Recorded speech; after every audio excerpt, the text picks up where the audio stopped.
So here's today's teardown, though it's really a repair, but I have to take it apart in the process. So here is a, it's in AlienBee. Basically it's an off-camera strobe, very large strobe light.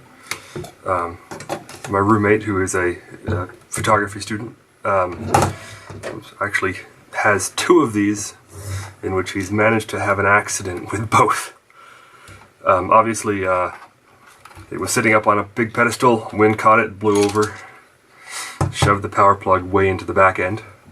So what I'm going this is actually the second one I've repaired, but what I've been doing is I've just been replacing the, just the snap-in mount with a mount with ears, which is much more rigid.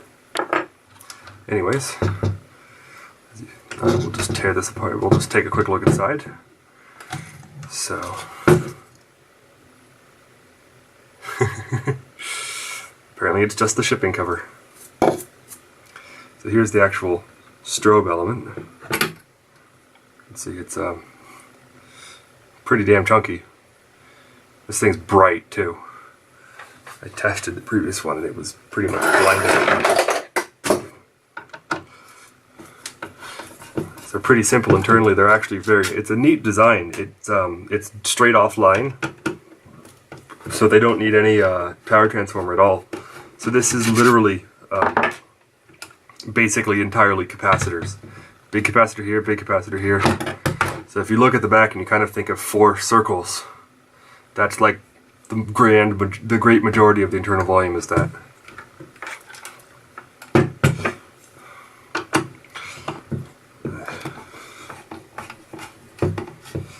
It's just held together with plastic screws going into the internal injection mold. These are kind of cool in that they're as you can see, they've got 2 different. They're intended for plastic. It's not like they're putting sheet metal screws in there. There's some really cool specialty like trilobular screws for plastic applications. Anyways, so this just comes right off like so, and then you can actually see, because this is it's offline, they've got a lot of heavy-duty ground strapping, because basically when this is firing, these 2 potentials are at high voltage, and that's high voltage reference to the local AC. So you have to be ultra careful that you don't, if one of these little insulating sleeves pops off and it brushes this, you don't want this to become energized, because there's no other protection. It goes like that, and then there's just this little piece of cowling. And then here's the internals, and you can see that big capacitor back ends, and what I'm actually going to do is just okay, it's safe. So this is just a friction fit, just held in there by the circuit board being a really snug fit and the weight of the capacitors. Just kind of work it up a little bit from every corner.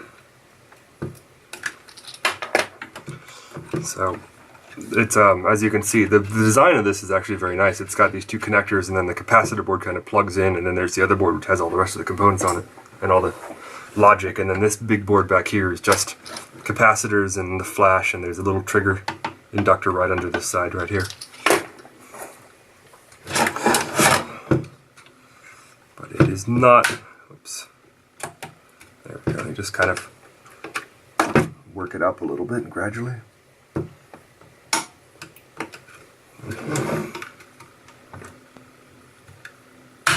Yeah, fortunately I don't mind too much about scuffing this PC board, just a little touch. You can kind of hear it snap, crackle, and popping against the housing. Actually, that's a much better way of doing it.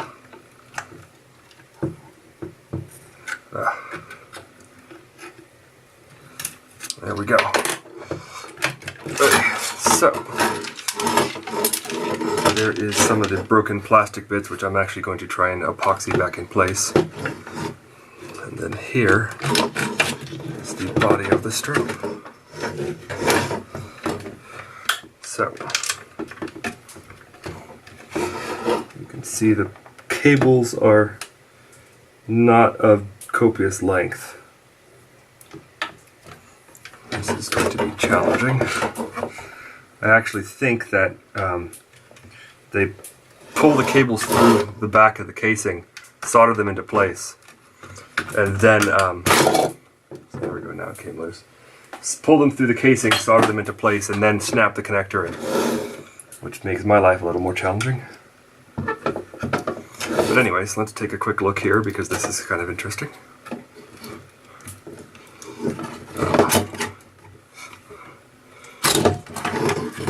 There we are. So, this through there. So here's obviously, and the caps aren't quite as big as I remembered. So you can see here, this is obviously the big reservoir capacitor board. 4 big reservoir capacitors. They're 1200 microfarads at 500 volts each, by Nippon Chemicon. Nice brand name caps. You can see one of the really nice things about this strobe is that they have labels on some of these pins. I don't know what some of this stuff is. I mean, tickler. It's probably some of this is obscure. What you can see down here is the trigger inductor for the xenon strobe. So that's what fires. So basically the way these work, if you're not familiar with it, is they apply like 400 or 500 volts DC across these 2 connectors here, and these are the electrodes. But when there's no ionized gas in the chamber, there's no conduction. So what they do is they, as you can see, there's literally just wire wrapped around the glass envelope that's completely insulated. It does not contact either of the connections.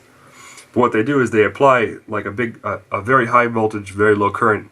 They're using this little tiny inductor down here. They apply like a 12 kilovolt or 6 kilovolt pulse to the exterior of the glass, and that causes the xenon in the tube to ionize, and then you form a conduction path, and then you get your flash because you have a big discharge. The capacitor is discharged through the tube, and you get a very bright white flash. There's generally 2 kinds of strobes on the market. There's this kind of strobe where when you vary the power, which is, if you saw on the back, there's a little slider for the power, full power, or so forth. So on this strobe, what it does is it varies the voltage the capacitors are charged to. And actually, if you turn it up and let it charge up, and then you turn it down, a light on it that says dump comes on for a little while, and you can see it presumably dumps the voltage in the capacitors out through these big 5 watt 10 kilo ohm resistors. So there's 4 5 watt 10K resistors. With like modern on-camera strobes, they work differently. They have an IGBT in the current path, and they actually interrupt the current to the strobe to basically stop emitting light at whatever, after they've emitted however much light they need.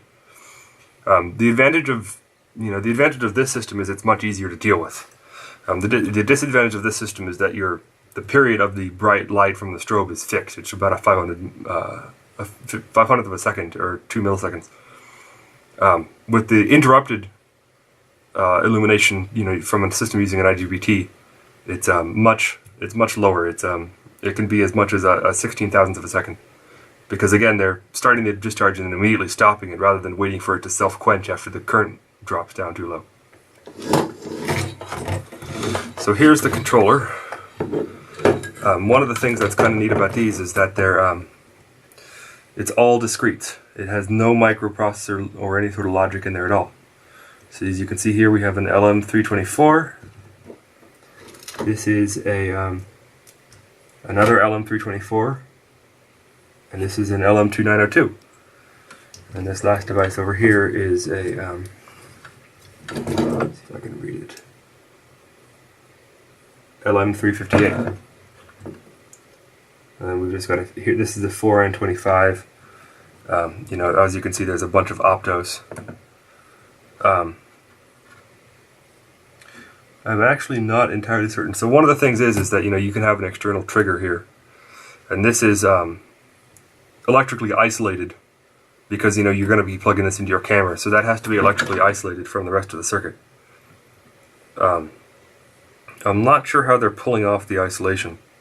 And you can see here's just the two this is the AC line input. Also, you can see they've got a potentiometer that has it's not enclosed, it's just enclosed by the PC board, so this is a little slide pot for the power. So quite a nicely laid out little board. It actually has labels here. It says AC white and AC black. And then this is just the modeling light, which is just the standard light bulb socket. But as you can see, there's quite a few devices on here. I don't know how they're getting an isolated power supply. Here's a little bridge rectifier. They may be using just like a series capacitor and then like a charge dump to do that. But you can definitely see that there's 1, 2, and presumably three optocouplers on here. So they're doing something to try and keep you isolated. There's also some big bridge rectifiers down here. I don't see any significantly, any dramatically visible isolation gaps. Despite the fact that there's an opto in this corner, I don't see any big, particularly dramatic isolation gaps around this input. So it's distinctly possible that it's not isolated, it's just extremely high impedance, in which case it would be more or less safe. It says right here, this is AlienBee main V56. Wow, they've gone through a lot of revs. You can see the board, it's quite nicely laid out. You've got some big high current traces there, which are for the light. Or no, that's actually the power input. Excuse me. Though they also are for the light. Got a big cap here. This is this big cap here is 100 mics at 400 volts. There we have 470 mics at 100 volts. Ritchie branded. This TO220 device is a 0400BR4. Let's see, does anyone know what that... I don't know what that branding is. I mean, see that little kind of the T with the wiggly top? I'm not familiar with that stamp, but there's the label. It's quite nice. You can actually see one of the options this has is what photographers call an optical slave, which basically means that if another flash goes off in the vicinity, it triggers this flash, and that's what this is. It's a little photodiode, and it sits under a little milky white section of the back panel. You've got nice fancy latching switches, and then this is for a remote, and then there's 2 test points over here with the most ridiculously long leads on them that are plus 12 and minus 12.5. It's nice that they're labeled, but that's a weird voltage. So here's the interior, and you can see that here's the IEC connector, and it's been driven into the housing. One of the things I've been doing, it's also got a little tiny, cute little cooling fan that of dubious efficacy. And one of the things that does annoy me is they've got a little bit of sleeving on there. I have been cutting it out because I don't really see what it's there for, and it's annoying. It makes it much harder to work in there. So assuming I can figure out what I did with my box cutter. These will work just as well, actually probably a little better. Oops.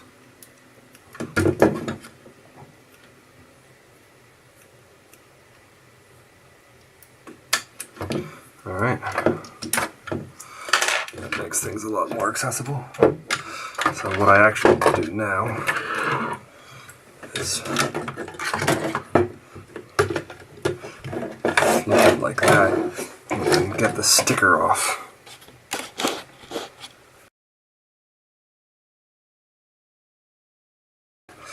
What I should actually do now that I think about it is push the tabs in on this switch so that I can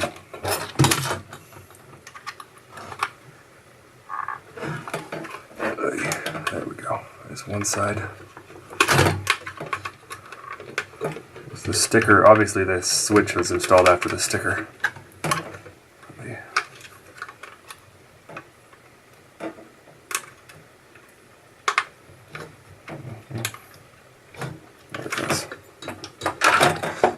Now I should actually, oh yeah, That's one of the reasons I wanted to undo the fan.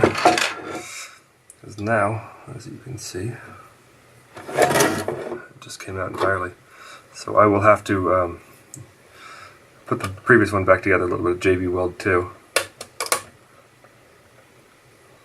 I like JB Weld just because it doesn't smell.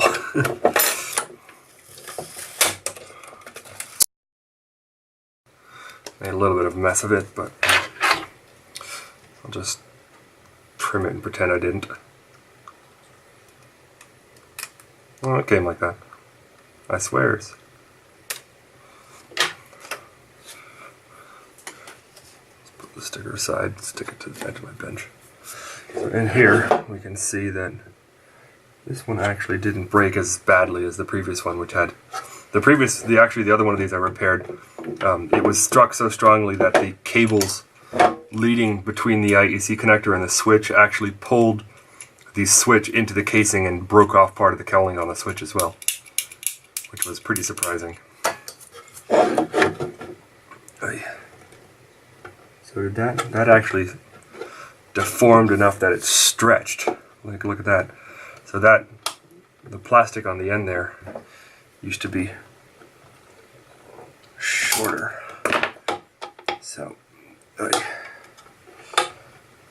actually, 1 second.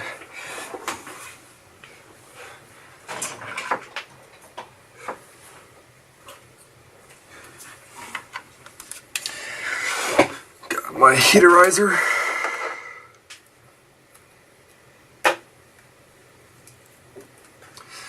I will warm that up a little bit to soften the plastic. I'm pretty sure this is just ABS.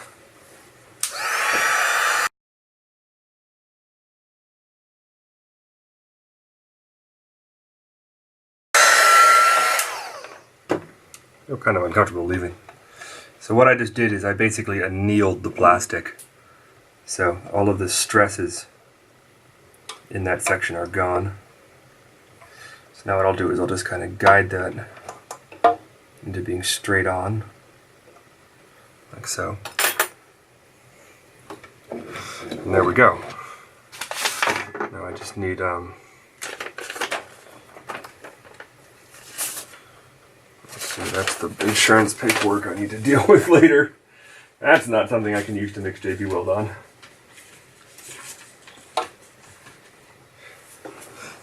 Let's see, I don't want to use that. No. I need to know that my Raspberry Pi is sustainable or something. Where did that thingy go? Just a little bit of JB Weld epoxy. I'm just kind of going to gloop it around that little point there just to try and kind of hold the two together a little bit more. Just kind of moosh out a little bit there.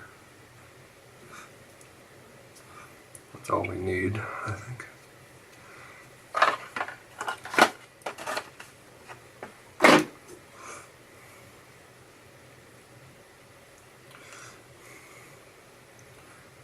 Yep.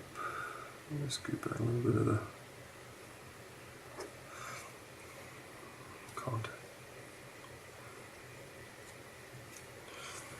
I've used 5-minute epoxy of, kind of just the clear transparent stuff, and boy did that stuff smell horrible. I like JB Weld because I can use it indoors without feeling like I'm going to suffocate somebody. Need a little more hardener, that'll do.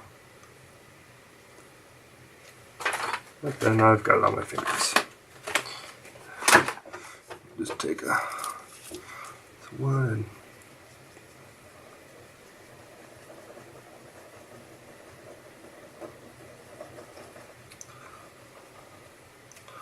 mix thoroughly.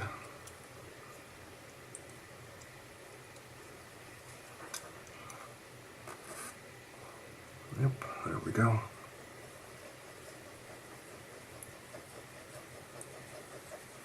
That looks about right.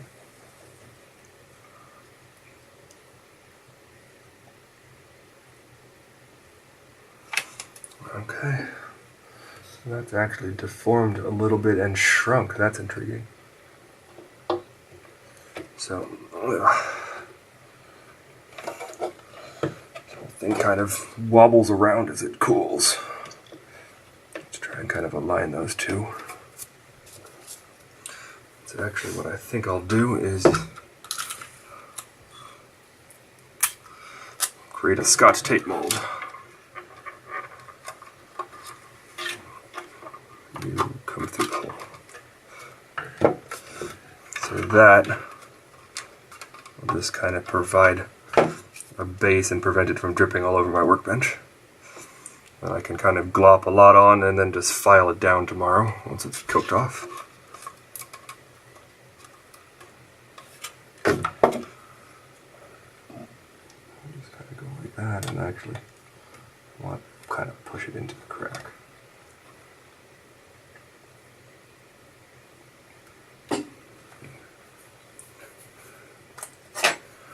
See, I need like a resistor to stick in the hole.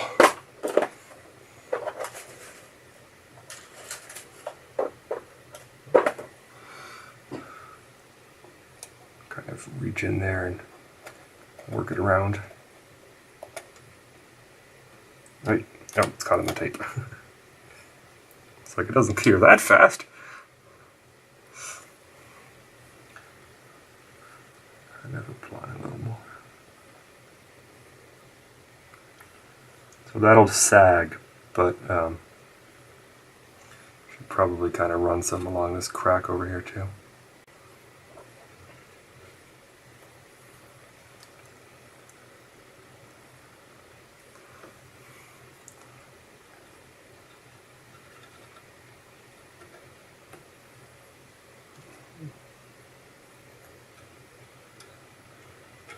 I don't know how much this will help, but can't hurt. And I have extra epoxy because I couldn't mix the little tiny amount I actually need.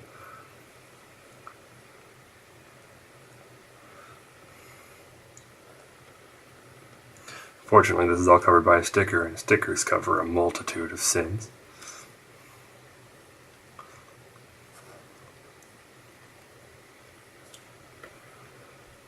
It's kind of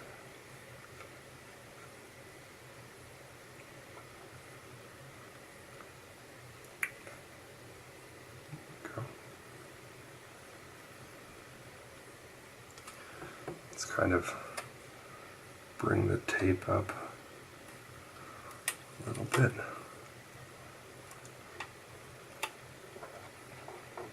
I can get it to stick to that side. Actually, that'll work.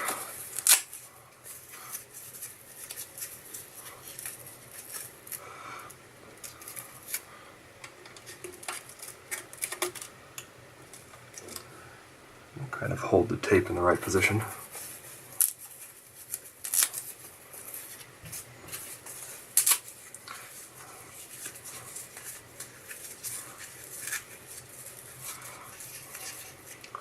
Go over here, lift up this section and do the same.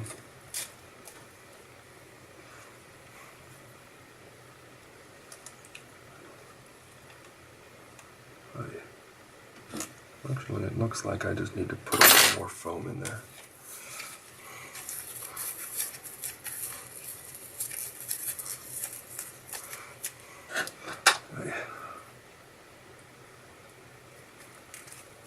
There we go. Ah. I fail at foam, apparently.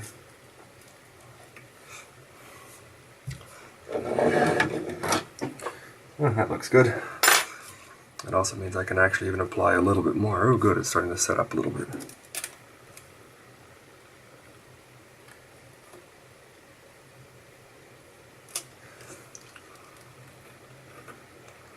Kind of glurp the rest of it in there.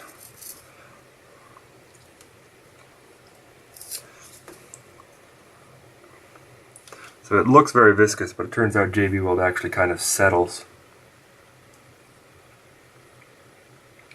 Turns out it's kind of it's a viscous fluid, but it's very fluid in that if you leave it alone, it will actually run down and kind of drip out the bottom when you're not looking, which is always something you have to be careful of.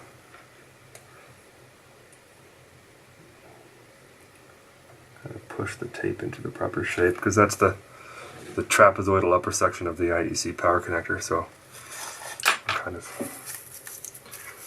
trying to be extra careful about shaping it properly. Actually, that's a better way of doing it. Alright, well, I'll just let that cure and then we'll have more tomorrow. Well, it's been about 24 hours. Well, 20 hours. Let's just see what happened. The epoxy should have cured off by now. Tape is stuck, which is a good sign. Ooh, that's rigid too. Oops. So, we've got a nice little, much thicker than I really wanted, but I put too much epoxy on, I guess. Oops. It's not a big deal. We've kind of got a nice little, let's kind of shave it down a little bit. One of the things they've done on here, which I really wish they hadn't, but what can I say, is when they soldered these, they folded the leads through the holes rather than just lap jointing them on. And I mean, in this situation, you know, just a straight up lap joint would probably be plenty strong. I mean, there's no real stress on here internally, so it's kind of one of those, why did they do that type crap. Anyways, just note for myself, well, or, you know, also interesting, you can see that this is an illuminated switch, so the switch actually has a connection to the neutral. So, you know, here's, you know, hot coming in, and then it contacts hot over to this terminal here, and then between this terminal and this terminal is the internal illumination. You can see it lights up. So what happens is, when the switch is closed, these two terminals are connected, which means that the lamp, which is between this terminal and neutral, lights up as well as powering the equipment. So, the way this would, you know, if you wanted the light to always be on when it's plugged in, you'd just switch the two terminals.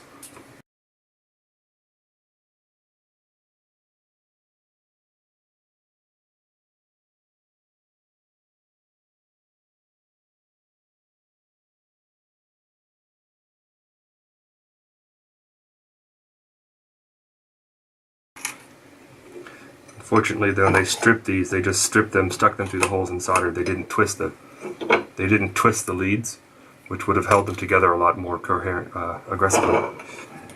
So as an end result, now when I pull them through, the wires just go everywhere. I mean, I wouldn't expect them to be twisted on, you know, presumably production equipment like this, but it would have been a nice extra. Now the last thing I need to do, unfortunately, is I have to desolder the center terminal because I need to be able to put this in through the back.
Alright, so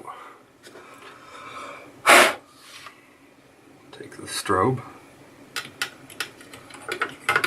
it sits in there.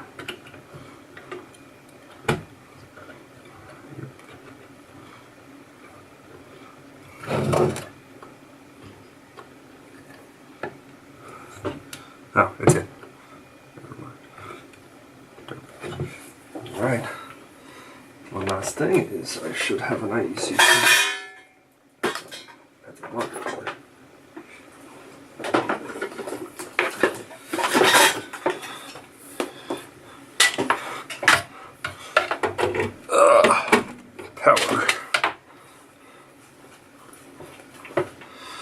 now the last thing is the money shot. So, okay, the fan spun up, power lights lit up. Looks like we're good to go. So you can see here that it's got several okay, dump. So if you turn the power up, it charges the caps, and if you turn the power down, presumably it's dumping the voltage across the caps into those power resistors in the front panel. But you can see that if you turn it up, let it charge, turn it down, and fire it, you still get the high power. But you can see that on the low power shot, it's very rapid. It can fire many times rapidly. Whereas on the high power stuff, it appears that when you fire it, it hits the trigger inductor no matter whether it's fully charged or not. So you can fire it like that, whereas you have to wait for it to come up to full temperature before you get the actual full power flash. That's kind of interesting. The other thing is you can see this little white dot here. It's labeled slave. That's for actually that's an optical slave, and it actually light passes through there into the internals. You know, obviously model lamp is for the light bulb that screws into the middle. But yeah, I mean, it makes a distinct. It's pretty distinct when it goes off. But you can also see that if I turn it off, it kicks over into dump for a short period of time. Though it looks like it doesn't dump the capacitors fully, because that happened when it was off. Turn on, turn off, test, still fires. So it appears it doesn't, you know, safe itself immediately, which is a little bothersome, but what can you do? Another thing is that, wow, the strobe tube has warmed up dramatically just from that. So here's the shipping cover, and that fits back on. Is that not all? Oh, there we go. So there's the repair of a broken IEC power cord, as well as a teardown of commercial strobe.